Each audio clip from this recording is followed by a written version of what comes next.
हम छोटे थे तो एक रिश्तेदार के यहाँ गए थे। गर्मियों की छुट्टी में बच्चे जाते हैं ना अपने संबंधियों के यहाँ, 1 महीना की छुट्टी होती है तो वही घूमने का अवसर मिलता है, तो परिवार के सदस्य जन छूट दे देते हैं, बहन के यहाँ, मौसी के यहाँ, मामा के, ऐसे।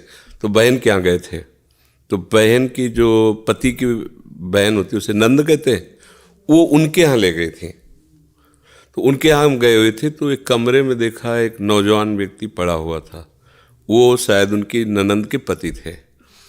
तो उनको पता नहीं क्या लगा, भगवान की प्रेरणा, हम तो बच्चे ही थे, तो हमें बुलाया, ऐसे नज़दीक गए तो रोने लगे। उनका बच्चा अब हमारी कोई बात नहीं सुनता तो हमें मन में है आपसे बता दें, तो शायद हमें भगवान उदाहरण देना चाहते होंगे इसलिए सुनवाया होगा, नहीं तो हम बच्चा थे, उनका कोई सपोर्ट तो कर ही नहीं सकते थे।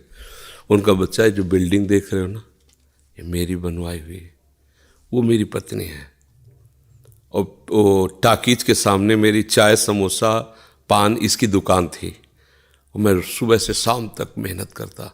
तो यही पत्नी हमारे मोजे जूते उतार करके और हमें प्यार करती थी। हमारे शरीर में लकवा मार गया, अब मैं उठ नहीं सकते। बोले 2 रोटी से ज़्यादा भोजन नहीं देती, और कहती ज़्यादा देंगे तो बार बार शौच करोगे, हमें फेंकना पड़ेगा। बोले हमको मारती भी है, हमसे बात नहीं करती, चिल्लाते रहते हैं, हमारे सामने और दूसरे पुरुष को बुलाती, बात करती ऐसा। बोले किससे कहूँ, अगर कहूँ तो ये मारेगी आकर के, कहना नहीं। तो हम बच्चे थे पर वो बात हमारे दिमाग में, हम बार बार सोचा इस विषय कि मेरे से क्यों कहा, तो शायद मुझे शिक्षा भगवान दिलाना चाहते थे, एक उदाहरण हमारे दिमाग में।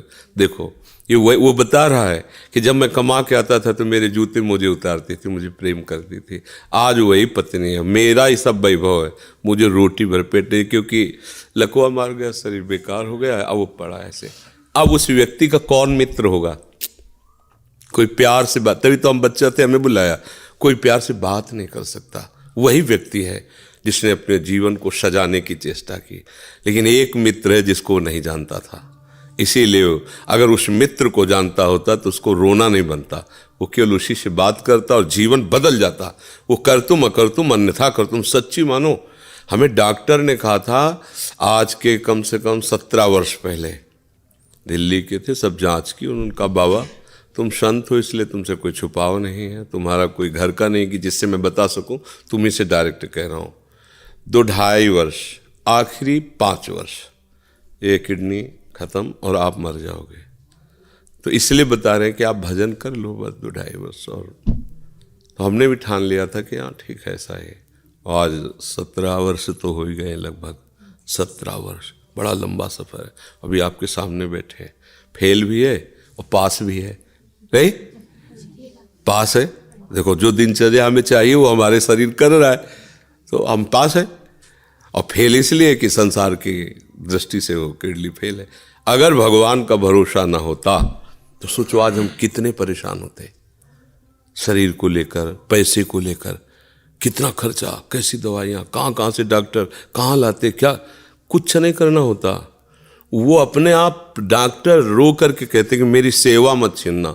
बैठे हैं हजारों कोस दूर और रोज संपर्क, महाराज जी की क्या इस समय स्थिति है, अच्छा ये दवा दे देना, अच्छा आप ऐसा कर दे।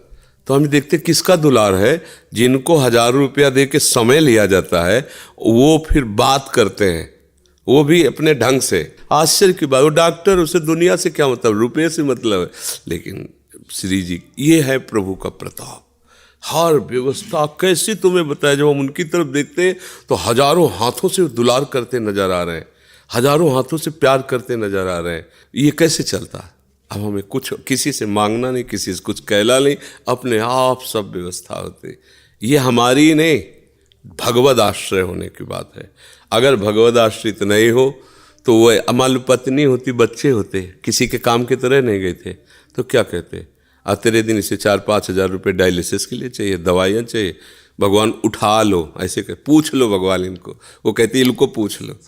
संसार का खेल है ऐसा।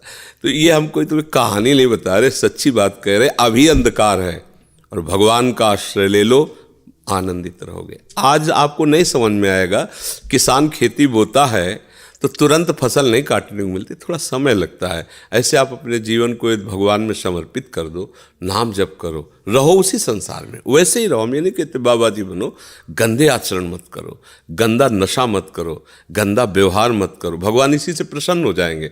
आप ज़्यादा जब तप भले मत करो, पर गंदे आचरण मत करो, और भगवान का सहारा वो सब कुछ संभाल लेते हैं, बहुत समर्थ है।